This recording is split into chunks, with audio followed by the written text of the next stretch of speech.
Bienvenue dans cette nouvelle lune en Gémeaux. Pourquoi cette nouvelle lune est l'opportunité idéale de faire un peu un mi-parcours, une étape comme un reset à mi-parcours de son année, faire un point, un bilan, réajuster notre trajectoire pour faire de 2024 une grande, grande année. Si vous ne me connaissez pas, je suis Vanina Grison et j'aide les femmes à vivre leur vie en grand, à prendre leur place.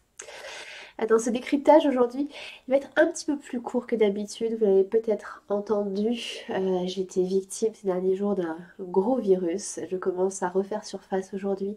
J'avais vraiment envie et à cœur de faire ce décryptage, mais je vais le faire un petit peu plus resserré que d'habitude. Euh, et je vois vraiment ce gros virus, pour être tout à fait honnête, comme une opportunité de lâcher beaucoup de choses. Avant les nouvelles lunes, on a toujours ce temps de libération, un peu comme une détox naturelle. Et donc c'est ma détox à moi, c'est mon ralentissement à moi et je l'accueille à un retour d'une retraite avec la grande Jane Hardwood Collins où j'ai vraiment fait ouais, de grandes et belles choses pour moi-même. Donc j'accueille un petit peu tout ça et donc ça, je vous donne ça comme exemple pour voir comment vous pouvez tisser un peu ce reset de mi-parcours vous aussi dans vos vies. Donc comment cette nouvelle lune peut remettre les compteurs à zéro. Donc ça veut dire qu'avant on peut commencer à faire ce grand grand nettoyage pour pouvoir reprendre un nouvel élan. Donc on va s'intéresser d'abord à l'astrologie d'une nouvelle lune en Gémeaux, à l'astrologie de cette nouvelle lune en Gémeaux pour comprendre quelle opportunité on peut tirer de cette nouvelle lune. Donc cette nouvelle lune, elle nous initie dans les énergies du Gémeaux. Encore plus que n'importe quelle nouvelle lune parce qu'on n'a pas une, pas deux, pas trois, pas quatre, mais cinq planètes en Gémeaux. Ce qui est une grosse, grosse, grosse dose d'énergie de Gémeaux. Donc qu'est-ce que ça nous apporte? Le Gémeaux, c'est le signe du mental. Donc c'est la curiosité de qu'est-ce que je vais apprendre, de qu'est-ce que je vais découvrir. Euh, c'est aussi un des signes de la communication. Donc c'est un signe très social et ça correspond aussi à la saison qu'on a dans l'hémisphère nord.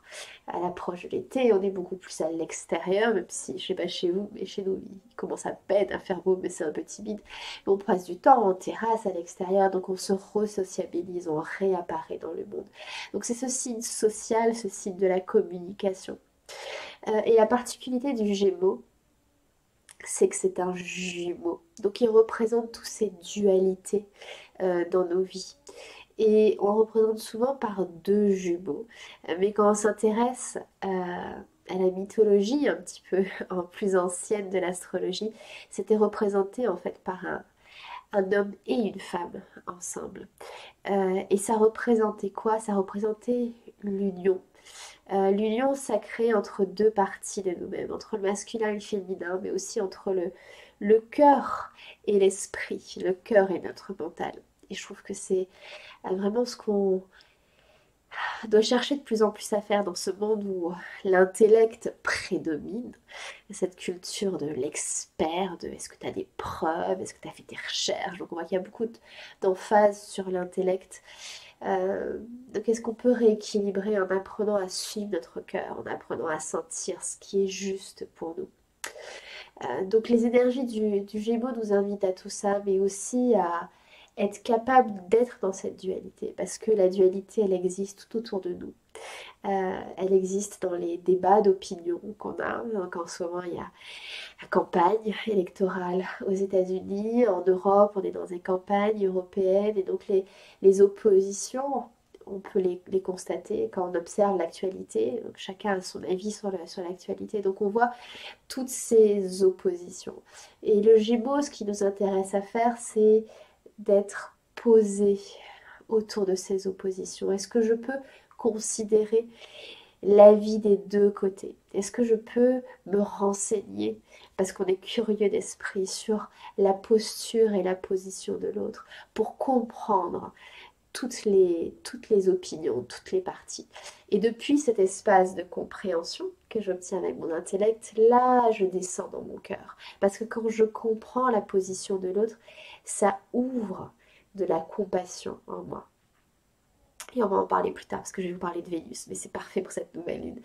Donc ça ouvre mon cœur, ça ouvre de la compassion, je comprends la posture de l'autre. Et depuis cet espace de compassion, là je crée de la connexion humaine. Donc on renvoie à la sociabilité du Gémeaux. Euh, donc on a cette invitation-là. L'autre piste que je vous invite à explorer dans les énergies du Gémeaux, c'est le pouvoir de vos mots. Je vous parlais du Gémeaux comme celui qui régissait les mots. Donc les mots ont une puissance et un pouvoir. Et on sait ô combien parfois on a reçu des mots. Quelqu'un a eu des mots qui dépassaient ce qu'il pensait. Et même si derrière la personne s'excuse et que nous on sait bien qu'il ne le pensait pas vraiment, les mots restent. Les mots restent, les mots peuvent blesser, les mots ont un pouvoir extraordinaire. Et donc c'est d'être consciente de ça pendant ce mois et bien au-delà, mais en tout cas de prendre ce mois comme l'opportunité de prendre conscience de ça, d'observer surtout comment vous parlez de vous-même. C'est vraiment la piste que je vous invite à creuser. Quand vous parlez de votre travail, est-ce que vous le minimisez? Moi je m'attrape souvent en train de dire ma petite formation, mon petit événement, mon petit ci, mon petit là. Voilà, est-ce que vous vous rétractez? Est-ce que vous vous rabaissez en parlant de vous-même? Est-ce que vous minimisez vos réussites? Est-ce que vous minimisez ce que vous faites quand vous le présentez aux autres? Commencez à observer tout ça et prenez conscience que la manière dont vous parlez de vous-même, dont vous parlez de vos projets, dont vous parlez de vos rêves, de ce que vous souhaitez créer dans le monde, euh, vous êtes déjà en train de créer votre réalité en nommant tout ça. Donc est-ce qu'on peut collectivement s'entraîner à utiliser des mots en grand pour parler de ce dont on rêve, des mots en grand pour parler de nous, quoi, ô combien on est exceptionnel. Euh, la troisième chose que je vous invite à explorer dans cette saison du Gémeaux, c'est le pouvoir de votre communauté. Donc le Gémeaux, c'est toutes ces connexions. Donc comment créer ce réseau autour de vous, ce réseau qui vous soutient, ce réseau qui vous inspire, ce réseau qui vous encourage à être encore plus, à être encore plus grande, à rêver plus grande, à oser, à créer encore plus. Et vous pouvez vraiment prendre un temps, peut-être même en posant la vidéo, de dire ok, c'est quoi mon réseau, ma communauté? Ça peut être des gens auxquels vous êtes en contact au quotidien, ça peut être des personnes qui vous inspirent sur internet, peut-être moi, je serais ravie d'être dans votre réseau. C'est qui votre réseau d'influence, votre réseau d'inspiration? Et qu'est-ce que vous avez envie de créer au sein de ce réseau? Donc voilà les trois pistes de cette énergie en Gémeaux. Et quelle est l'énergie de cette nouvelle lune en Gémeaux? Qu'est-ce qui se passe dans le cosmos autour de cette nouvelle lune? Donc elle est assez rare cette nouvelle lune parce qu'on a vraiment Vénus qui est sur la nouvelle lune. Une nouvelle lune, c'est la rencontre de la lune et du soleil. Et là, on a Vénus juste au-dessus. Et ça, c'est un peu magique parce que Vénus, c'est une des deux planètes qui nous amène le plus de bien-être, de plaisir. C'est la douceur de vivre, Vénus. Donc ça nous amène de l'agréable, de la douceur, et l'opportunité de poser des intentions autour du fait d'harmoniser nos relations, parce que Vénus, c'est aussi ma relation à l'autre, de créer des intentions autour de créer plus de plaisir dans notre vie, et des intentions autour de notre prospérité, accueillir l'abondance. C'est aussi l'occasion de s'aligner encore un petit peu plus avec nos valeurs. Donc comment je vais aligner ma vie, mes actes avec ce qui compte vraiment pour moi, avec mes valeurs. Donc ça c'est la partie douce et agréable de cette nouvelle lune. Mais on a de l'autre côté un carré avec notre ami Saturne. Saturne, il a souvent mauvaise réputation dans le ciel parce que c'est la dureté, c'est les défis, c'est ce qui accroche, c'est ce qui frotte. Mais c'est lui qui nous apprend la maîtrise. C'est vraiment la planète de la maîtrise. Et donc tous les défis qu'on rencontre, ça nous aide à créer cette maîtrise et ces apprentissages dans notre vie. Et donc Saturne va nous montrer tout ce qui n'est pas assez. Ah oui, je voudrais faire ça, mais j'ai pas assez de... Ah non, non, il n'y a pas assez. Mais j'ai pas assez de soutien, ah, j'ai pas assez. Donc c'est toutes les résistances qu'on va ressentir dans notre vie.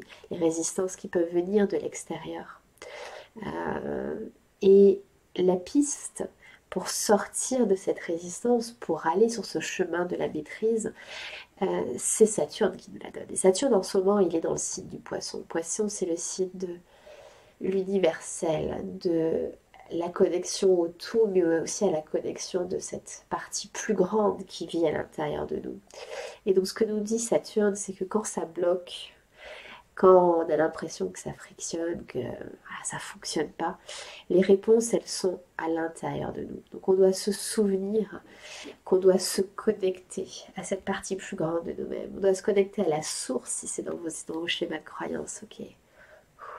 D'où je viens, qu'est-ce que je suis venue faire ici sur cette terre? Qu'est-ce qui est vibrant, vivant, vibrant à l'intérieur de moi? Qu'est-ce que me dit mon âme? Et Saturne est en train de nous apprendre avec cette nouvelle lune que quand on crée ça, les résistances disparaissent. Et si vous connectez à la source, à votre source, c'est difficile dans votre vie, alors je vous invite à poser des intentions autour de ça. Et que vraiment ce cycle lunaire, il vous ramène de plus en plus à vous laisser guider par la source. La particularité aussi de cette nouvelle lune, c'est que c'est la première nouvelle lune avec le Jupiter qui est rentré dans le signe du Gémeaux. Il va être dans le signe du Gémeaux pendant toute une année. Et il va nous aider à prendre pleinement notre place dans tous ces thèmes du Gémeaux dont j'ai parlé au début de la vidéo. Et un conseil supplémentaire que je donnerai pour cette nouvelle lune, mais vraiment pour toute cette année de Jupiter en Gémeaux, c'est de prendre soin de votre santé mentale, parce que c'est aussi un des thèmes importants du Gémeaux. Et si vous avez des tendances à l'anxiété, à la dépression, à la surchauffe mentale, à surcharger vos agendas, à trop réfléchir, à jamais appuyer sur pause là-haut. Est-ce qu'il peut y avoir aussi des intentions à cette nouvelle lune qui s'étire sur le restant de l'année autour de ce sujet-là, de prendre soin de votre santé mentale. L'autre belle opportunité de cette nouvelle lune, c'est qu'elle est dans une position très bénéfique avec le nœud nord du destin et le nœud sud de notre karma. Donc ça va vraiment nous aider à nous amener un petit peu des indices sur comment avancer un petit peu plus sur le chemin de notre destinée et peut-être de faire un saut quantique, un saut quantique en avant. Et donc quand vous pensez aux intentions que vous voulez poser avec cette nouvelle lune, pensez à tout ça, tout ce que je viens de décrire, en vous disant que les intentions que vous posez là, ça va vous permettre de faire un bond vers la vie que vous souhaitez créer. Donc voilà ce que j'avais envie de vous partager aujourd'hui au sujet de cette nouvelle lune. Donc c'est une magnifique nouvelle lune, magnifique opportunité de faire ce petit reset de milieu d'année. Et pour celles qui ont envie de me rejoindre, j'animerai une cérémonie du solstice d'été le 20 juin. Et j'adorerais vous y retrouver. Ce sera vraiment l'occasion de rentrer dans un espace de cérémonie, réinviter du sacré dans notre vie pour vraiment créer cette nouvelle impulsion dans notre année depuis un espace intérieur connecté à la source justement. Et c'est là qu'on crée de la magie. Donc c'est ma première invitation de reset. Et pour celle qui est entrepreneur, j'organise avec ma collègue Elodie 3 jours aussi pour créer ce reset au sein de votre activité. Et vous retrouverez toutes les informations en dessous. Je crois que ma voix est en train de me dire stop, donc je vais arrêter là. Toutes les informations sur des événements sont juste en dessous de cette vidéo. Je vous souhaite à tout un magnifique nouvelle lune et nouveau cycle en Gémeaux. Et je vous dis le mois prochain où moi je serai en pleine forme. Et vous aussi.